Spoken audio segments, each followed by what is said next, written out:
na tayo ng bundok.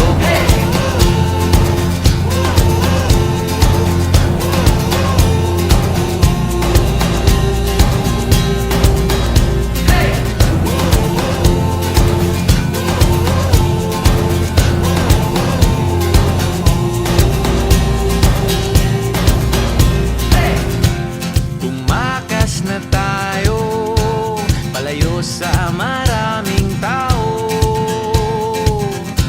tumiwalay at magtago sa maingay at malabong mundo.